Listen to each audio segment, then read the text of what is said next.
as soon as God thinks it, it is. So if you would like to be more godlike, decrease the amount of time between when you think something and act on it. I try to really see every person and say, okay, where's the God in this person? Where's the God in my dad, right? Where's the God in my mom? Where's the God in people who I might not want to see the God in? Courage is this wonderful thing where it's like the first step, the first act towards you're marching down. You're saying, okay, I no longer stand for the way I've been treating myself, and I have the courage to act differently. I mean, that is a really tremendous thing, and not something to take for granted. The courage to be different is the courage to act different. That's where love begins. And it's the repeated act of doing something different that allows you to actually love yourself. Hello friends, I have an amazing episode for you today. This is a recording of a workshop from my private community, the God Mode Mastermind, which you can find at unlockgodmode.org. And in this workshop, I had the pleasure of interviewing Danny Miranda on consciousness, God, spirit. We dove into truth, love, manifestation, relationships with partners, relationships with parents. This was a very deep, vulnerable, and potent workshop. I'm delighted to be able to share it with you on this podcast. Enjoy this episode and let me know what you think of it. So guys, I want to welcome you to my workshop with Danny Miranda. Danny is a consciousness explorer, a writer, a retreat leader, and the host of the Danny Miranda podcast. I wanted to bring Danny to the God Mode Mastermind to dive into his relationship with God, his spiritual path, how we can up-level our frequency and our consciousness, what daily practices can keep us aligned with our highest self, and how we can tap into self-love and courage when we need it most. So if during this conversation you have any questions for Danny, put them in the chat. We'll also have a Q&A at the end of the call. Danny, I want to welcome you again officially to the God Mode Mastermind. Thank you so much for joining me and joining all of us. Can you introduce yourself a little bit for those that don't know you and tell us what's most exciting for you right now in your life? Everything you just mentioned. I mean, like I've literally, I don't know if you can see like a tear come to my eye, but I'm just like, that is like, you just described all of my favorite topics. I'm just so happy to be here. Like, this is really what I live for. Thinking about what you just described and living it to the best of my ability. And yeah, I just feel really touched to be here, and I'm grateful for it. I mean, the journey kind of unfolded for me was I was, I got everything I wanted. I was 24 years old. I was living out in San Diego, making a bunch of money, living with my friends, partying a bunch, and realizing, oh my God, I thought I wanted this my whole life, and I actually don't. And what do I do now? And I started to meditate, and I did 75 hard, this program where for 75 days straight, you just drink a gallon of water, you do 2 workouts, you read 10 pages of a book, you take a progress picture, and you follow a diet, which I'm on actually in this moment as well.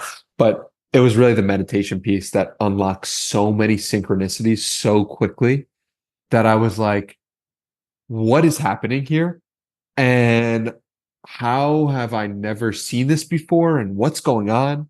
I mean, it was really wild. Like, one of them was that I decided I wanted to be a personal trainer. And so I walked into the gym closest to my house, and the guy that owns the gym is doing 75 hard. And this is in 2019 when no one knew what the program was. So I was like, what is happening?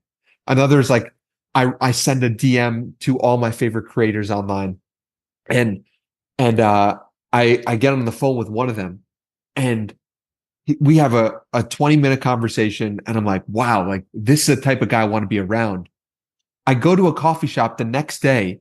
An older woman stares me in the eyes, is like, hey, I feel called to talk to you. She starts telling me about her church and how I need to come to her church.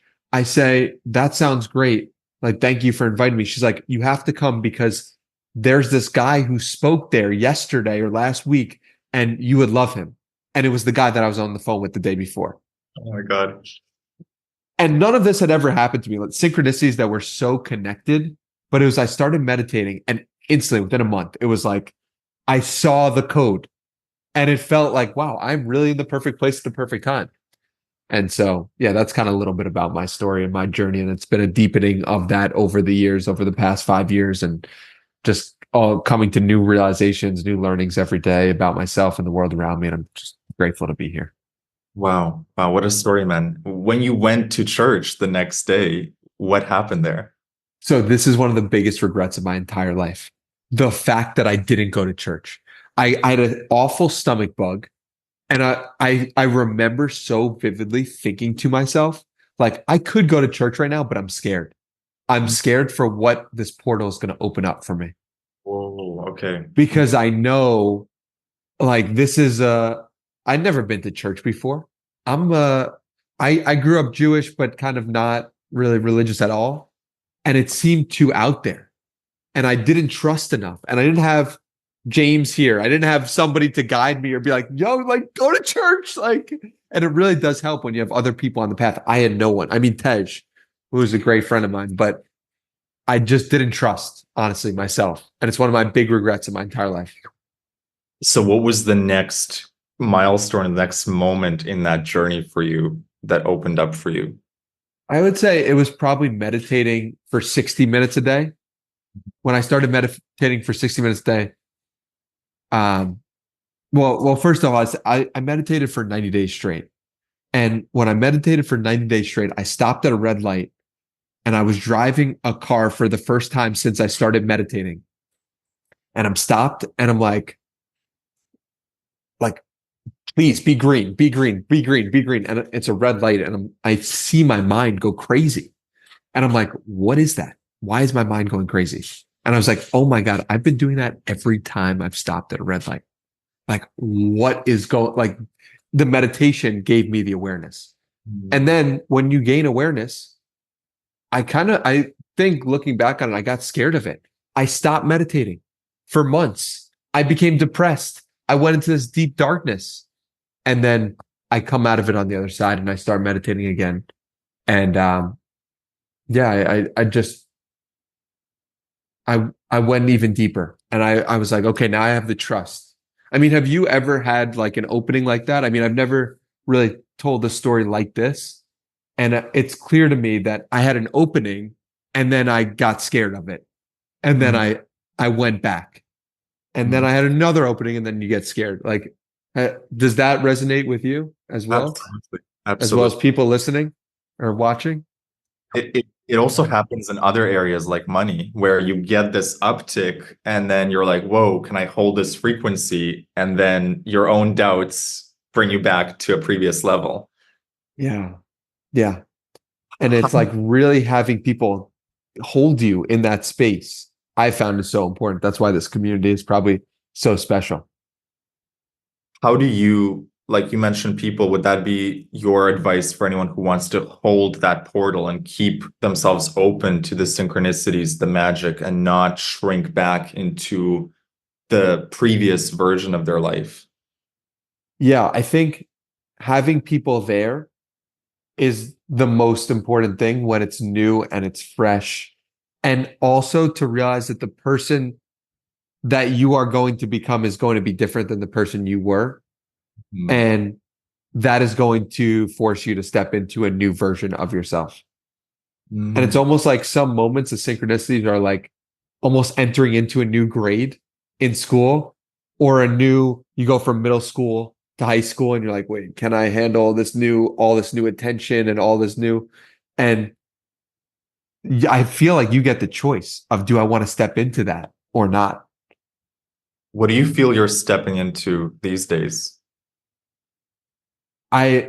So what happened was I had an amazing, I had a lot of struggles with my dad growing up. I felt like he didn't understand me emotionally.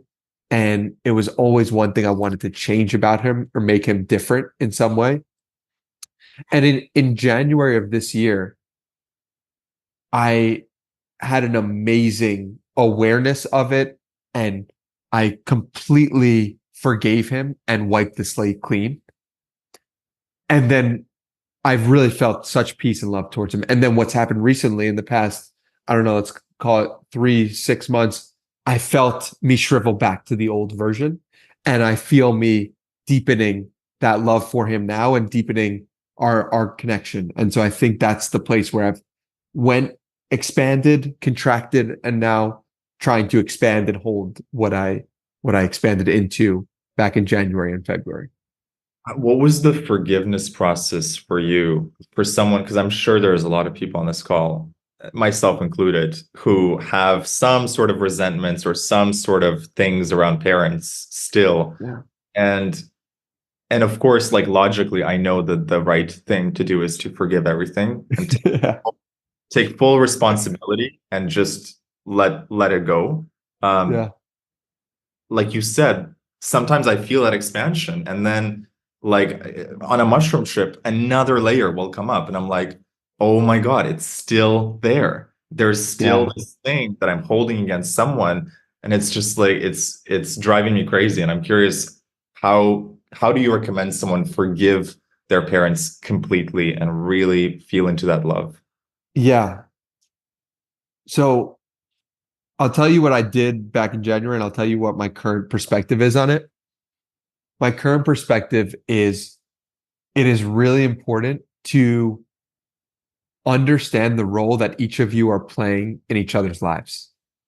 Meaning, that is a pattern. My dad and my pattern, we are playing out a pattern that my dad likely played out with his dad, and his dad likely played out with his dad. And I cannot diagnose that because I don't know, because I have been scared to ask. And so where there's understanding, there's forgiveness. And what I think I might be representing to my dad, I might be representing someone. It could be his dad. It could be his brother. It could be a friend from high school he was super close to and then cut him off. And so who am I representing to him? Wow. And I think and so I want to understand him better. I'm seeing him over this weekend with my mom, very excited about, because I want to understand what role am I playing in his life, and who did he have similar relationships with as me? Because that is creating our dynamic in some way. And I think we're all doing this. Like everybody is creating a dynamic that also existed above and above and above and above. And we just get so scared. We don't actually ask. We don't actually understand because we have that resentment, because we don't want to know, because knowing is responsibility, and responsibility means change. Wow. Is when you have these conversations with your dad, is he able to go as deep with you as you want to go? No. And I don't know. Well, the God's honest truth is I don't know. And part of the reason why I don't or haven't is because I'm like, he can't go as deep as me. And he won't get me. He won't see me. He won't understand. And one thing I've realized in all this is how much I've created the image of who he is and what he means and how it's not actually accurate. And to like make it practical, one example of this was we were one of the things that gets me triggered is when he asks about finances and tries to manage them. And I'd really just had this moment on the call with him in the last week of just letting go of my grip of that. And it was in particular when he told me, hey, part of the reason why I want to talk to you about your finances is because I just want to hear your voice every week. Hmm. And I would never expect him to say that. I would never expect him to really feel that. And wow is right, Isla. Like, and I would say, no, he doesn't understand me. He doesn't get me. He doesn't really want to meet me with love. He just wants control and power. And that's what he's doing this all for. That's why he wants to see my finances. And in truth, he really just wanted to hear my voice.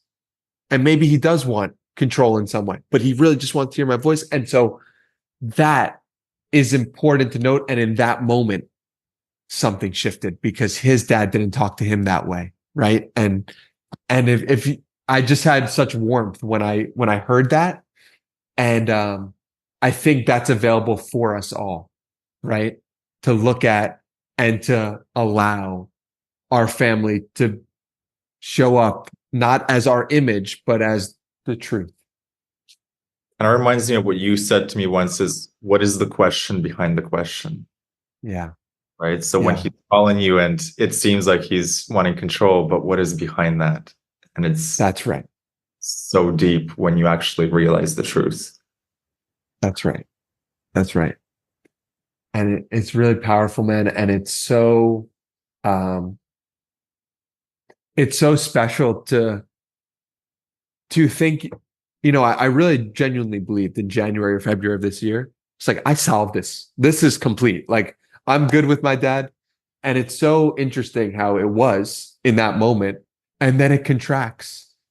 And then it expands again. And it's really beautiful to witness. And I think everybody has had situations, friendships, parents, sisters, brothers who you see the relationship expand and contract almost like a heartbeat, almost like a breath. And it's really cool to witness that and be a part of that whole thing.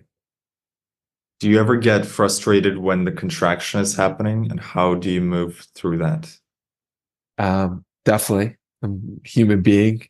And the contraction is almost like you losing your breath, right? Like you feel so expansive and then to come back of like, oh, but it's an important part of the process. And I think, going back to just having people in your corner who love you, who trust you, who can be there with you. It's not always going to be expansion, you know?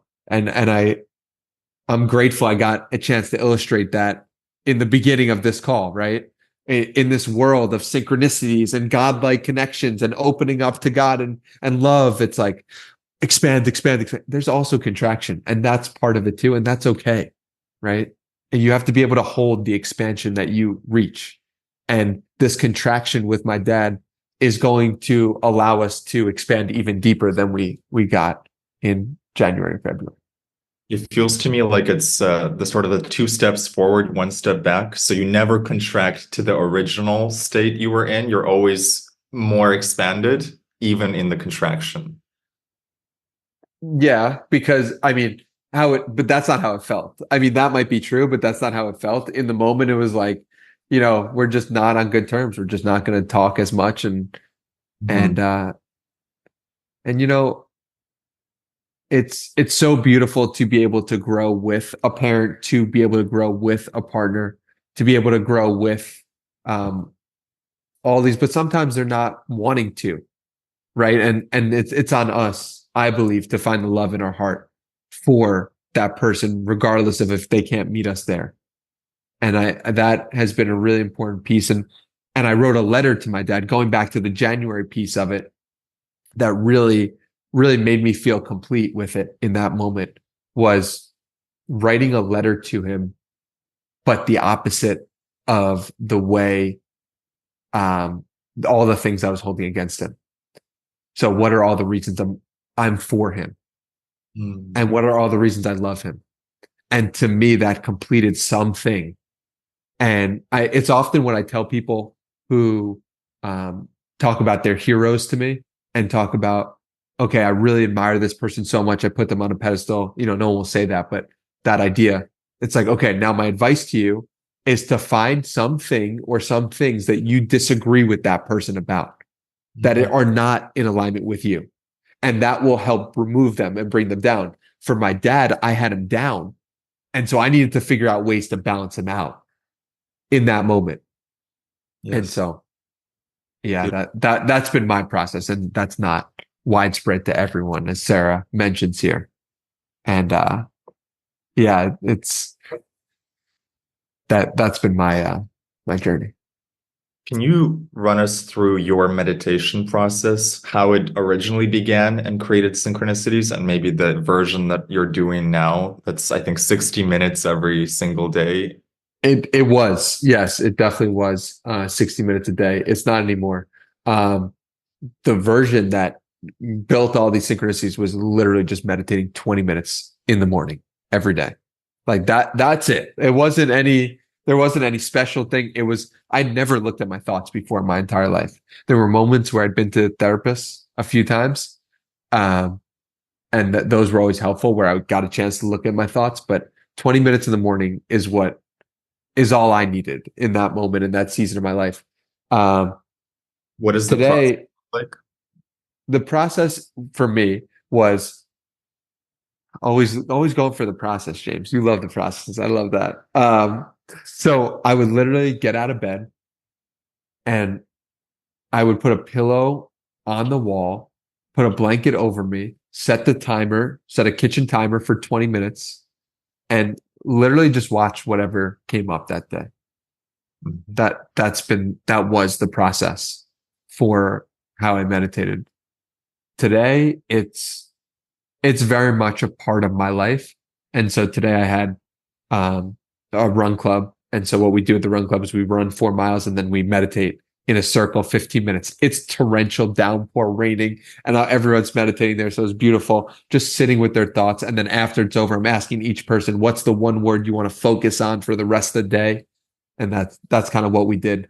And then I had a bunch of calls today. And then after the calls or in the middle of two, I meditated and just sat outside for 45 minutes, set the timer and just be.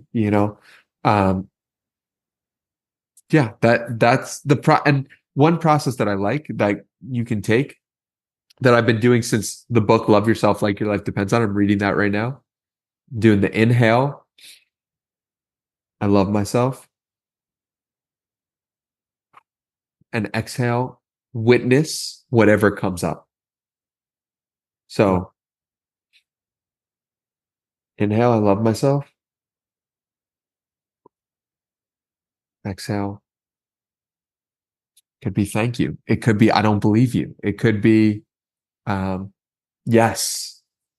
Could be a word, right? There are a million things that could pop up, but it's cool to look at the difference of the exhale and the inhale and just let the the inhale be I love you, I love myself, and the exhale be whatever arises. And it will point you to some place. Can you run us through a minute of that just to I see would if I'm love that. Yeah. experience? This will be amazing.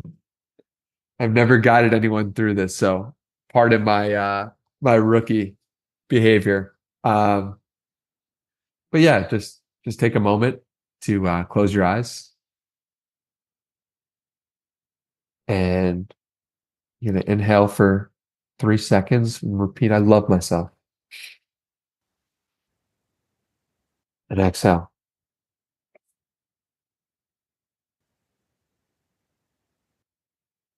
Inhale, I love myself. Exhale.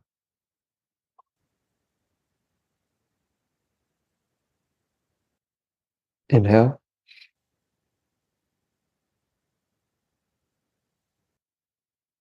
exhale.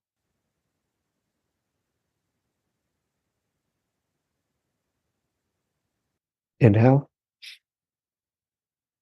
I love myself. Exhale.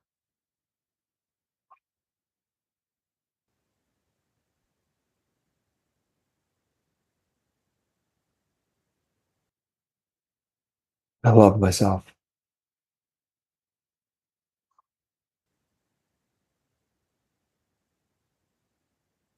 Inhale,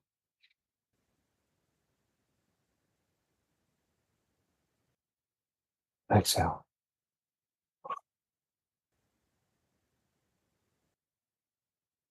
One more. Inhale, I love myself.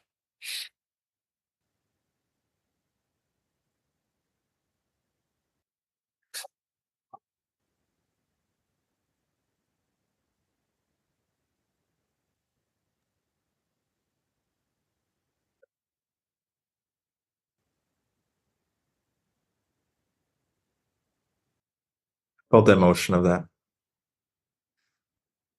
Yeah, it's powerful. What came up for you? Just this deepening of the connection to myself. And I just felt emotion welling up. It, it's yeah, it's powerful. A friend of mine sent me a a text saying, I'm so grateful you had the vulnerability to share that practice on one of the videos that I recorded. And to me, it's like that's just who I am, right? And it's not, and I feel the emotional connection. I appreciate it, but it's not, there's nothing to hide there in that practice. There's no emotion you need to hide. So you love yourself, like that's great. Like there's nothing to be ashamed of.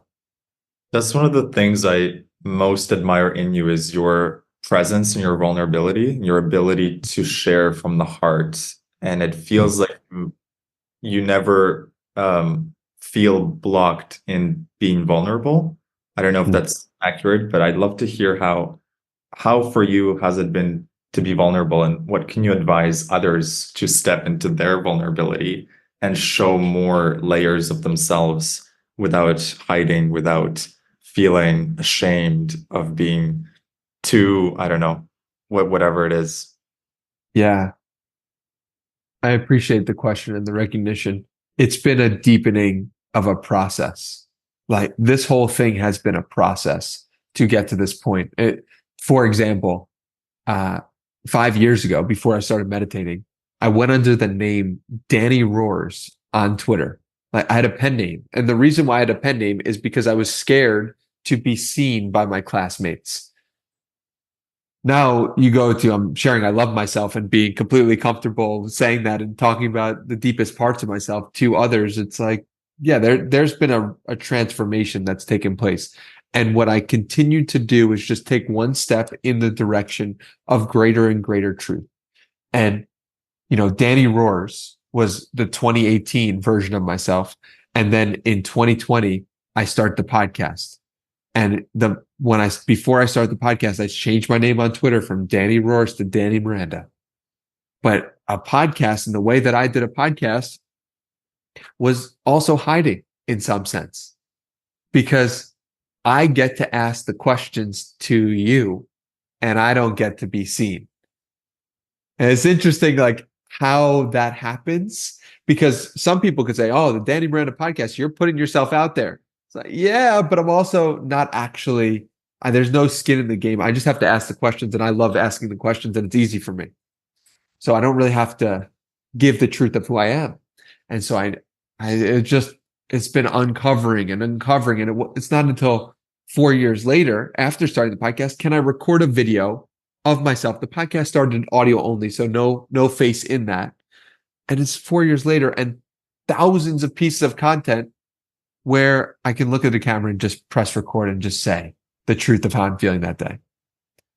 Now, that's a journey, right? I just summed it up in a paragraph. And there were many moments of expansion and contraction in that. And I think that what you need to do is you have to ask yourself, what is the step right now that I'm being called to expand into? And what am I being called to share that I'm uncomfortable to share? Right.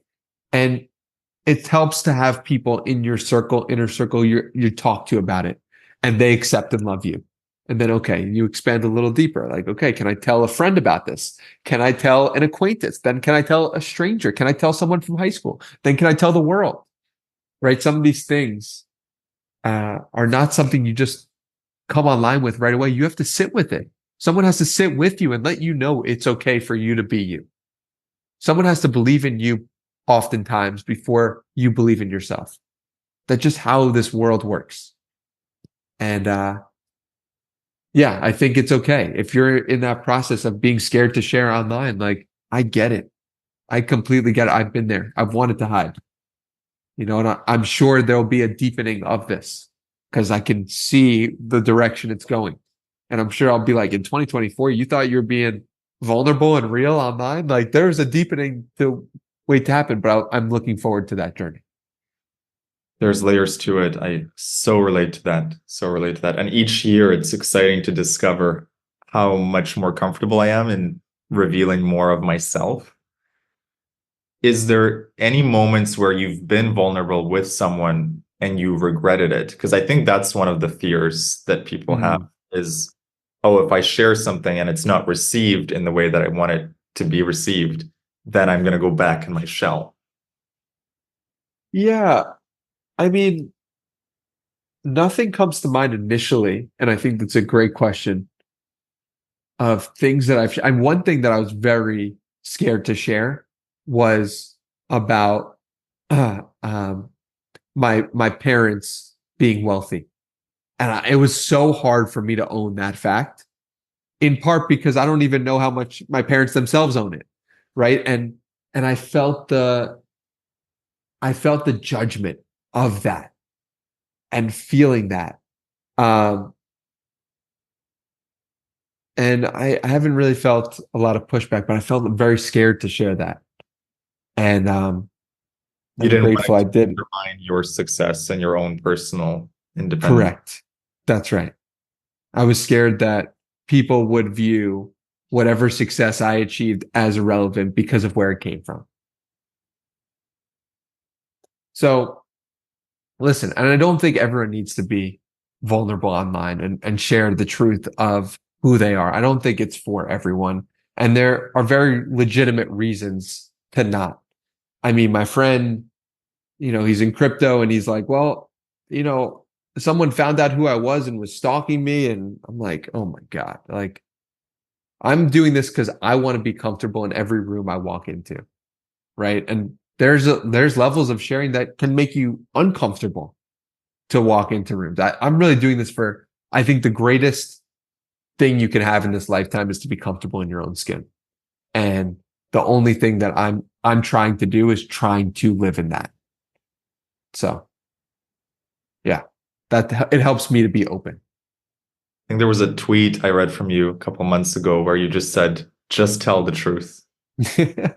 Yeah, I felt like you were in this season of just going straight at the truth. And that seemed to be like a very powerful process to uncover more of those layers and get comfortable in your skin. yes, absolutely. Because there's so much we hide. There's so much we kind of there's so much I have kind of brushed under the rug, say I don't need to talk about that. I don't need to share that. I don't need to. And then when I do, what you gain when you tell the truth is connection.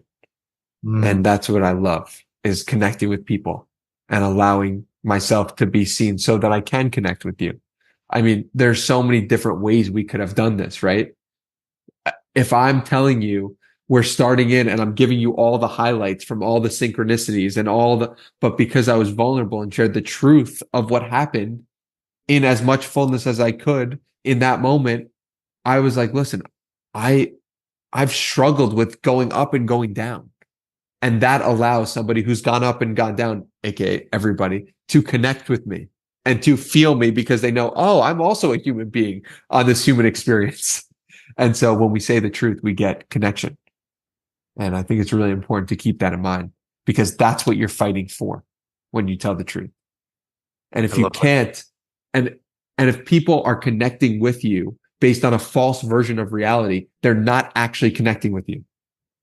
I was just about to say that it's the biggest trap, putting up this scaffolding that you think will make you safe, and then others start connecting with the scaffolding rather than the true nature of you, and you're just digging yourself deeper into a hole. That's right. That's right. And we've all, I mean, I've been there, so many times just wanting to be part of the group or wanting to belong or wanting to, and it's like I'm just lying to myself, I'm just not honoring what I value. So it's interesting. I want to circle back to God and ask you, how would you today define God for yourself? The the easiest marker is love for Mm. me. And I don't know if they're actually one and the same, like one-to-one connection. I think Eckhart Tolle talks about in one of his books, like love, God is not love, but it's pretty damn close. It's close enough where I'm like, I'm going to surrender to this. And it's very difficult for me um, to take someone's insights into my being if I feel like they're not coming from love. And love, what does love mean, right? Love means um, to be in connection, right? And that starts with oneself. It's like, is this person in connection with themselves? And is this person becoming one with other people that they see, that they can, that they are in the same presence of? Are they doing their best to connect? Are they doing their best to love? I also think love is holding a standard for yourself that is in line with the person that you want to be. If you take it from a personal perspective, like love has many different meanings, and it's one of those things you know it when you see it, right? You know when somebody who is loving themselves. You know when somebody is trying to love others. And from my experience, the extent to which I can love myself is equivalent to the extent that I can give love to others. I know people who can give love to others who don't have love for themselves, but it just hasn't worked that way in my own life. For you, self-love has been probably one of the most important parts of your journey. Can you talk a bit about that and what might help others to connect deeper with themselves and love themselves more? Yeah, I think reading the book "Love Yourself Like Your Life Depends on It" by Kamal Ravikant is an amazing place to start. I I love the seasons of my life where I have the mantra in my head of I love myself. I love myself. It's literally let that even if you don't believe it in the beginning, by the end of a month or two or three of doing that, your something will shift and something will change. And to make that the mantra, just to have that as the baseline belief, even if you're like, no, I don't believe that. No, I can't love myself. No, just see what you can to make that repetition and make that part of your being. Um, I would say doing the thing that you quote unquote know you should do, but that you're scared to do is part of the process for me of self-love.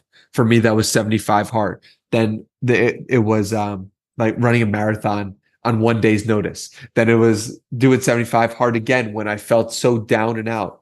Um, so I think everyone knows in this moment, if we're like, all right, after this call is over, do the thing that you've been putting off. Everyone would have one thing that just like pops up. They're like, okay, that is self-love to me. Yeah, there's a quote from the book. It says, if it scares me, there's magic on the other side. And Yeah. Yeah. talk to me about how courage and love is connected and how we can use courage to go to the other side. Yeah. Well, I think David Hawkins has a great map, which I'm sure has been posted about here or in this group in some way, where he talks about how courage is the point that is where you're superseding the ego and superseding fear. And I think having courage is this wonderful thing where it's like the first step, the first act towards you're marching down. You're saying, okay, I no longer stand for the way I've been treating myself, and I have the courage to act differently. I mean, that is a really tremendous thing and not something to take for granted. The courage to be different is the courage to act different. That's where love begins. And it's the repeated act of doing something different that allows you to actually love yourself. Man, that's powerful. What are some daily practices that you use to connect deeper with your courage, with love, with God? How do you bring the presence of God into your day-to-day life? I try to really see every person. I really try to see every person that I interact with and say, okay, where's the God in this person? Where's the God in my dad, right? Where's the God in my mom? Where's the God in people who I might not want to see the God in? And I think reminding myself of that question, where's the God in this person, has been helpful. Um, there's the practical, you can just sit, you can go to nature, you can eat foods that are real and godlike.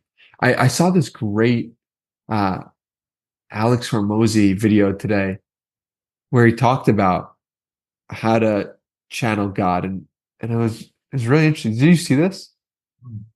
So basically he said God is omnipotent, and as soon as God thinks it, it is. So if you would like to be more godlike, decrease the amount of time between when you think something and act on it. Ooh, wow. And I really liked, I've never heard that frame before, That's awesome. That's but so cool. it's really good. It's bridging the personal, practical, personal growth with the spirituality. Yeah. It's really good because, if the thing that you should do is after we get out of this call and there's like something you should do. And if you've been thinking about that thing for, an hour or a day, that's one thing. If you've been thinking about that thing for months or years, you're in a different level of despair in that area that is almost representative of a hell. Yeah. And if you can do it right away, if we end this call and you just do the thing that you should do right away, like you're acting more like a god. You're acting with more love towards yourself. Mhm. So I find that fascinating. One of the lessons that comes to me on mushrooms is that the all your power is in the present moment. And so bringing as much of that power to the present, extracting it from the past, not letting it disperse across thinking about the future, thinking about the past, but just bring it to what can I do now that will make the greatest difference, which seems linked to what you just said. Yeah. Yeah. That's really, and I think meditation is the practice of how can we just get our attention back to present? Mhm. And conversation for me is an amazing way. I look at a human being and I'm like, I'm present. I'm here. I'm with you. And everything else doesn't exist. And so I think that's a great tactic as well. Talk to people. You talk to people, you become present. I do at least. Do you pray daily? I don't, but I think that's an amazing thing to throw on my to-do list. I I made a habit out of going outside after taking a shower at night and talking to God, praying. Um, but I haven't been doing that over the past week for whatever reason. And this is a good reminder to do that again tonight. One of the things that we talk a lot in the mastermind about is manifestation. That's what Unlock God Mode is all about. And I'm curious with your experiences with manifestation, intending something and receiving it, synchronicities. Can you talk about your journey with manifestation? Absolutely. I mean, you know, um, I wrote this letter to my wife, my future wife, on January 13th, 2024. And so funny that this is the first thing that comes to mind. And on January 27th, I met a woman who represented 98% of what I described in this letter. And I was like, oh my God, this is amazing. I'm look how fast I am at manifesting. This is great. The 2% was obviously the 2% that comes back and in the relationship later where you feel like, wow, this is actually not right. And but how can I make this useful? I think writing a letter and holding true to it is actually one of the most powerful practices in the world. Writing a letter and holding true, because I think what happens inevitably when you write a letter or intend something is you will get an example of something that's very close. And you will get the option. Do you want this? And wanting it and having it can be an amazing experience. And it could also be not what is actually in your heart and what you intend to receive. Uh, so that's what came to mind initially. This is so interesting. So if you would go back to that self in January, would you say pay attention to the 2%? That is what the version of myself today I'm would be aware of. Yeah. Where I'm very happy, genuinely, that I went through the experience that I went through. It's been very formative, and it was amazing to spend time with this woman. It's amazing to break up and amazing to like actually see myself in the depths of sorrow.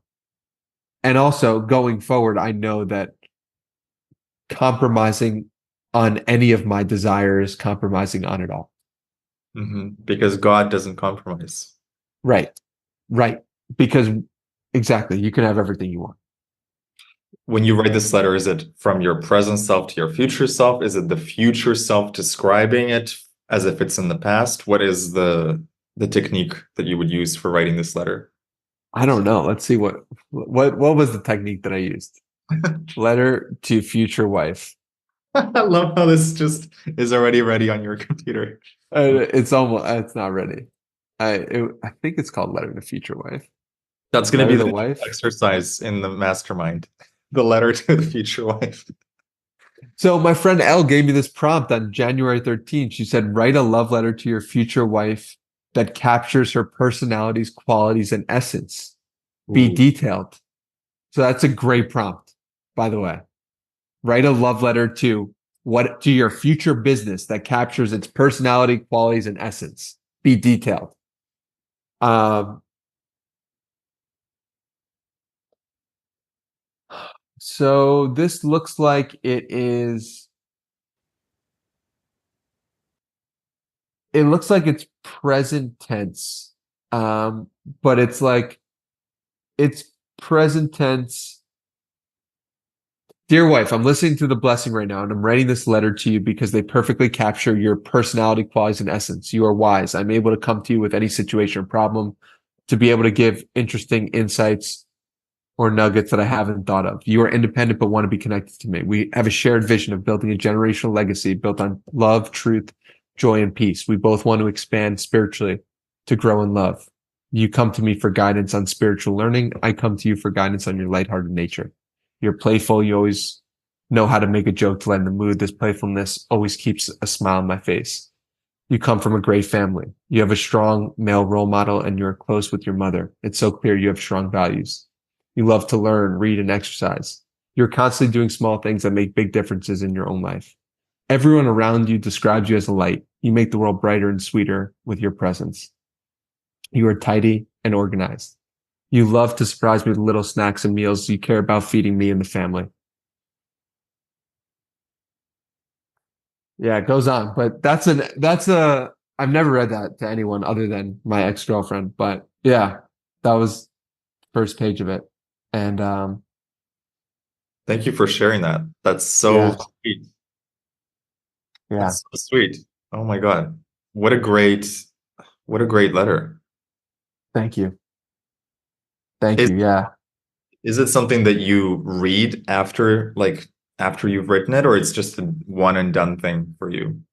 It was a one and done thing. And then I met this woman 2 weeks later who was almost a perfect description of this. And I read it to her after.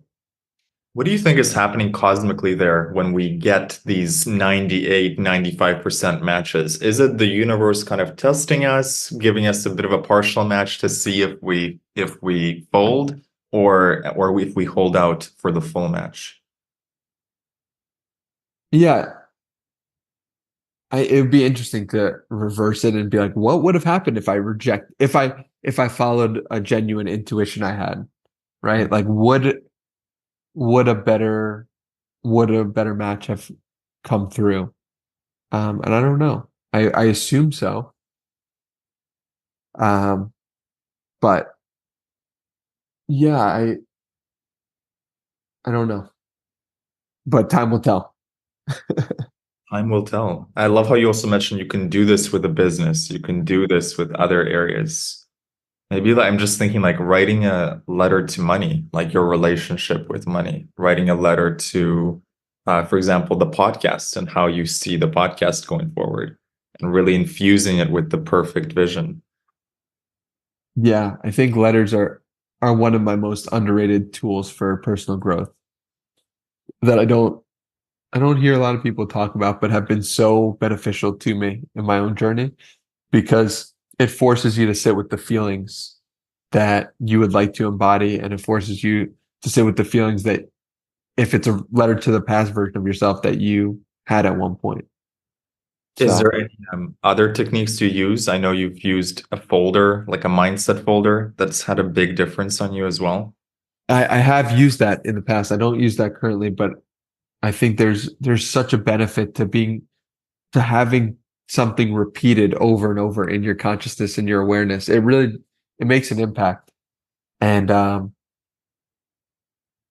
yeah, I think in the case of this letter, it was just me writing it once and letting it, whatever came through, came through.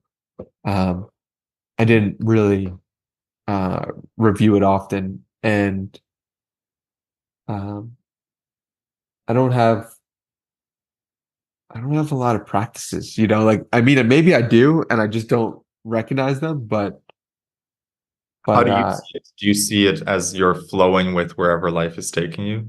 yeah, like it wasn't a huge deal to just write that letter. It was just what my friend told me to do, and I was like, well, this is a good idea. Uh, and I think following that is going to be as beneficial as anything else, right? Following and trusting that whatever, if if I just read that letter and you're like, I should write a letter too, then like do that. Take that as a sign. But I don't think there's any prescription you need to like, if you write this one letter in this way, in this tone, in this, and there are benefits to learning about how someone does it. But I also don't I think you can't get it wrong, is what I'm trying to say. Got it. Got it. Danny, how are you on time? Because I have a couple more questions, but I Let's want go. I love this. This is the most fun I'm having all day. to. And I Beautiful. ran in the rain as a child in the morning, and it was so fun. I meditated with 30 dudes shirtless. It was great. Amazing. Amazing, bro. So one of People run by us and they're like, "What is going on here?" Like police officers stop us and like just go with it. they want to know what the party is. What's Exactly. Exactly. so one of the areas that a lot of members in the mastermind are working on is up leveling their money game and their abundance game. And Yeah. I'm curious to ask you, like, what are some mindset shifts that have helped you in your money journey, in your abundance journey? Anything that you can share with us? Yeah. One thing was I started tracking every day, tracking every account.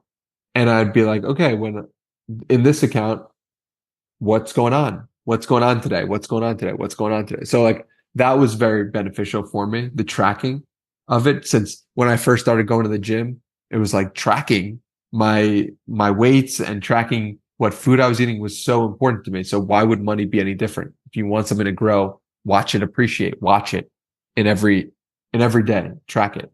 So that was really helpful. Um, what what books or resources? Prosperity Consciousness. I don't talk about this often, but I've mentioned it before. It's a great audiobook. When I listened to this audiobook, I had so many revelations and so many, oh my God. So like one I'll give you guys is like we have, yeah, Prosperity. It's an audiobook and I think you can get it on Audible. Um, One of the things he mentioned kind of blew my mind. He was like, everything that people say and gets repeated in your culture gets stored somewhere. So, there's a saying that you don't take things from strangers, right? Like everyone's heard that saying. If I say that, people are going to be like, yeah, okay, I've heard don't take things from strangers. That is in my awareness, in my field, in my consciousness. Okay. Don't take things from strangers is a statement that you've heard. You also have in your awareness, don't accept money from friends. Everyone's heard this statement, like, "Oh, I don't take money from friends." Oh, if a friend does that, it's good. If I'm a friend with someone and I do something, you don't need to pay me. It's fine. We're friends. So you have these two things in your awareness. So I had these two things in my awareness of I don't accept things when you're older, things becomes money. I don't accept money from strangers, and I don't accept money from friends. And when I looked at this, I was like, "Oh my God, I'm only accepting money from people in the middle of friends and strangers." Oh my God. Like this totally blew my mind. And I was like, I have been living under that. And is that where that came from?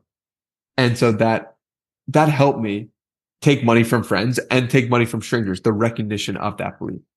So yeah, a lot of this is based on the programming and awareness and becoming aware of our own programming. For me, it has been that way. Because it's so much about receiving and allowing yourself to receive money from friends, from strangers, from whichever source the blessing comes from. That's right. That's right. Being okay with whatever, however it decides to show up, and not blocking it. So Mhm. often we're blocking some flow of money to us. And Have you, that's what I recognize with that example of like, oh, I just removed those blocks and oh wow, it just started to come, and I Mhm. found that really interesting.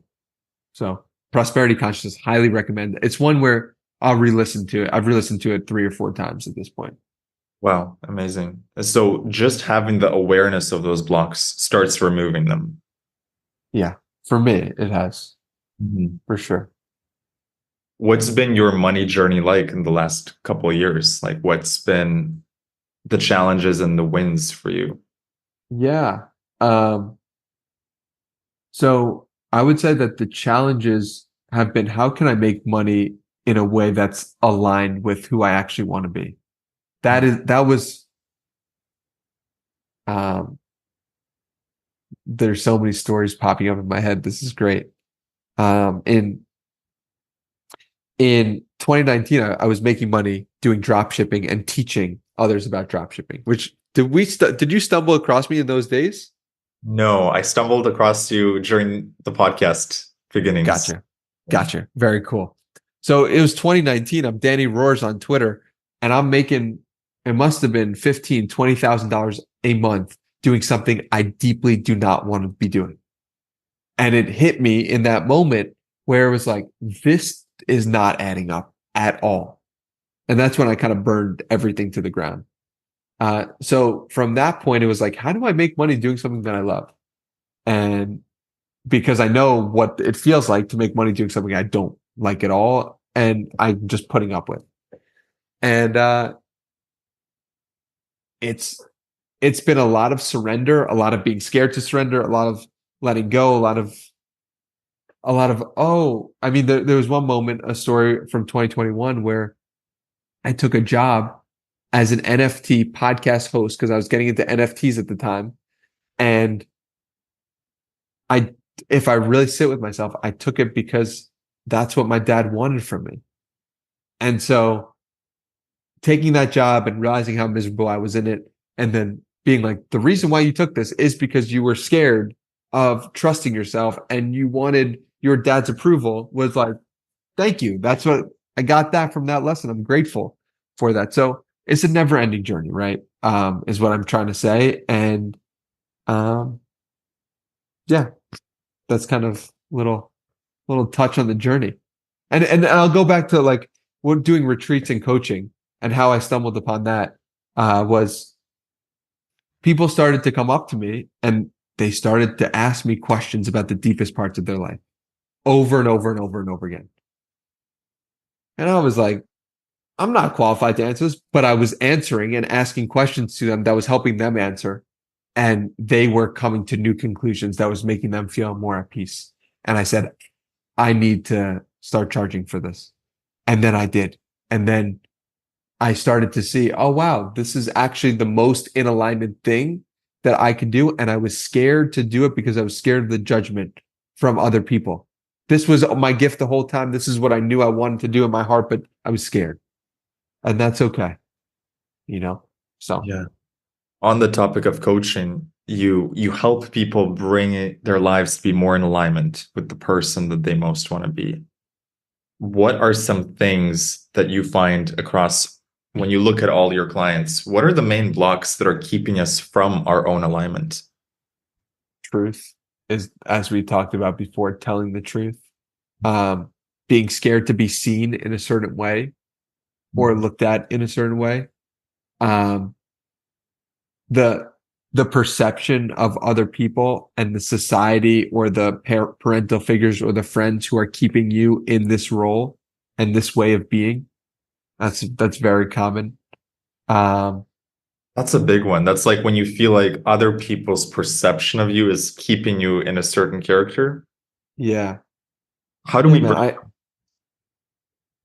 Awareness is very important. I mean, I was talking to a friend last week, and he was saying how people in his group chat, he's 31 years old or 32, and people in his group chat from high school are posting people that they went to high school with in their group chat being like, look at how cringe this woman is for posting her comedy on TikTok. And it's like you hear that enough times. We if you have heard that, you then feel like, wow, I can't put myself out there. I can't post my comedy on TikTok because look at all these people making fun of the person from high school. And uh, for me, what's been very helpful is living in a different state, like to get that initial separation. For me, what's been helpful is finding friends who love and accept me regardless. But those are two external. I mean, moving is internal in the sense that you can actually choose that. And I would say like choosing not to buy into that programming and doing whatever you can and fighting back against it if you get that group text message of being like, I disagree or whatever, like by stating your truth instead of being a subtle uh you're subtly agreeing to it implicitly by not saying anything about it. You're saying it's okay that black people sit in the back of the bus when you are not saying anything about it. And it's obviously it's easier to do because everyone complies. And can you stand up in that moment and say, this doesn't align with who the person that I want to be? Because you're not just fighting in some sense for that person, you're fighting for yourself too. Yeah. Yeah. So truth, being seen, and allowing yourself to break free of the programming. Yeah. Beautiful. Beautiful. One of the books that I gave you some time ago was Busting Loose from the Money Game. And it's a book that's sort of been blowing up in this mastermind as well. And I'm curious Really? what you thought of it and how it's affected your perception of reality. I had so many notes from that, and I ended up getting his mastermind online, which I've not fully completed, but I have a desire to. And it was awesome. And I also felt myself being like, is this true? Like I had that perspective of like, I don't know if I'm fully there. I don't know if I'm fully in this. And I'm somebody who's gonna take people at face value and who's just gonna believe and is gonna go with it. I have the tendency to just go into things and trust. I'm big into trust, but there was some part of me that was like, I don't know if I'm fully there yet. And so I wanted to dive deeper to see and to understand where he's coming from exactly. I'm laughing because So that's the same reaction that some people in this group have been having. I They love believe the it. book, but they're like, I'm not sure I'm quite there yet. Yeah, yeah, that was me. That was For me, me, Richard. but like when you're reading the book, you're almost on this psychedelic trip where you're like, Yeah, what is going on? Is my whole reality an illusion? And it yeah, just really goes deep into some existential questions. it does. It does. And I, yeah, it's one of those books I think you need to apply for some time to see the benefits. Um, but yeah, man. I mean, what was your biggest hit? What shifted for you when you read it? For me was the concept of the eggs of resistance. So in the book, he describes how your soul plants these eggs of resistance. And so you're being nudged along this path, this treasure hunt. And when you hit up against the resistance in your life, that means you're close to this egg that you've given away, internal power, you've given it away to something external, whether it's been fear of being seen or fear of receiving money or whatever it is. And so when you go straight towards that and apply a process, like he has a process in the book, but there's also other processes that you can use to break free, to crack that egg and retrieve that power back into your center. That for me was a concept that I've really learned and held to. Yeah, and it's it was really powerful to read that during this breakup because it felt like when you go through a breakup of a business, of a relationship, of anything, of an ending, it feels like in some sense you're taking the power that you gave to that person and bringing it back home. And Mhm. so that analogy was very useful for me when I was going through this process, when I'm going through the process.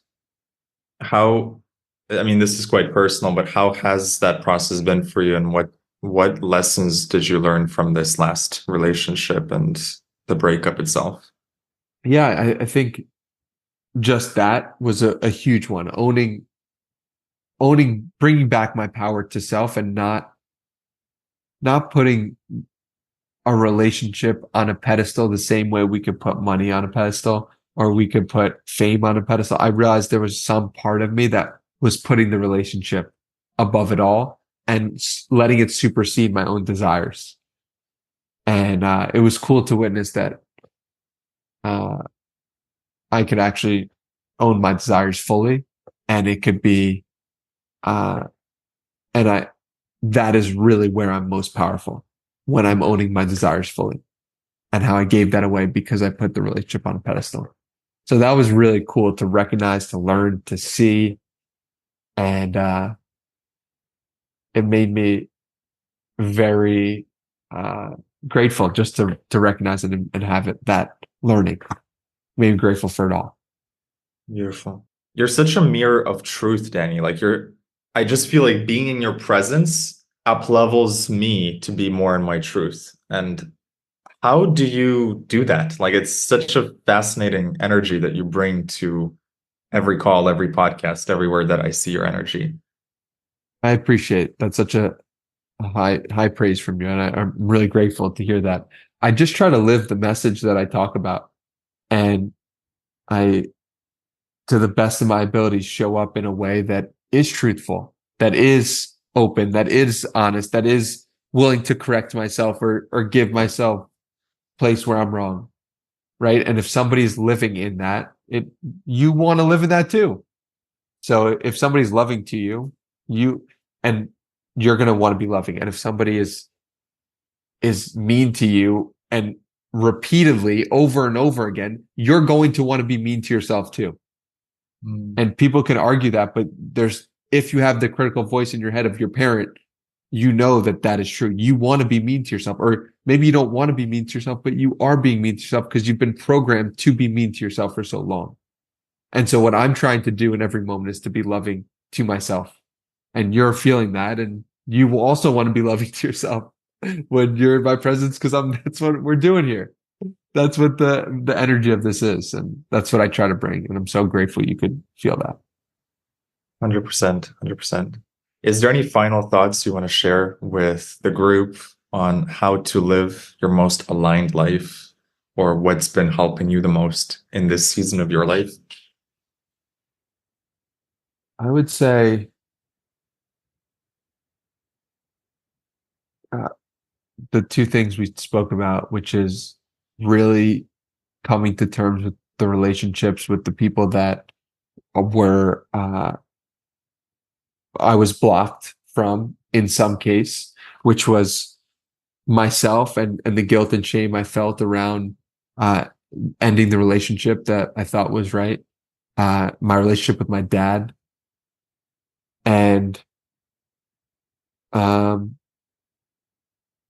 yeah, like healing those relationships have been so pivotal for me to bring light back into my life, and to live in alignment. And the loving myself practice, love yourself like your life depends on it by Kamal Ravikant. There's another plug to read it or reread it because I've read it 3 times and I'm doing it again and I'm feeling great from doing it. So Can you yeah, summarize that practice for those that have not read the book?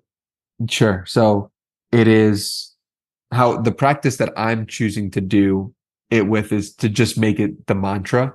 But in addition to the mantra, there's you you can look at yourself in the mirror every day and look yourself in the eyes for 5 minutes straight and just repeat, I love myself. I love myself. I love myself. 5 minutes straight. For a lot of people, that's uncomfortable, but if that's a great sign to lead into it.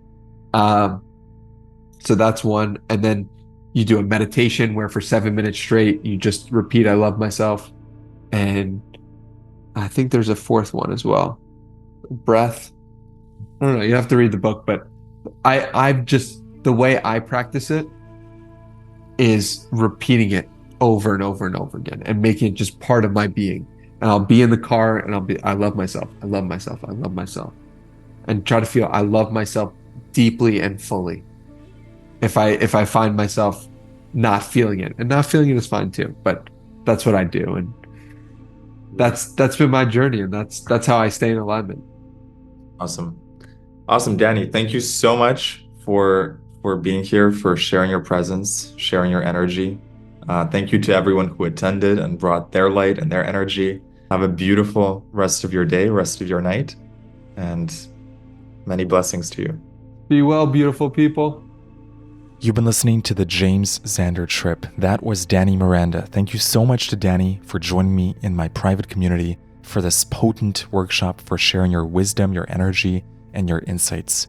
For anyone who wants access to the full library of all the previous workshops, you can join my private community at unlockgodmode.org. That will give you access to the God Mode Mastermind and all the previous recordings. And if you enjoyed this episode, please leave me a review on Spotify or Apple Podcasts and let me know what your biggest takeaway was from this episode. Thank you so much for listening, and I'll see you in the next episode.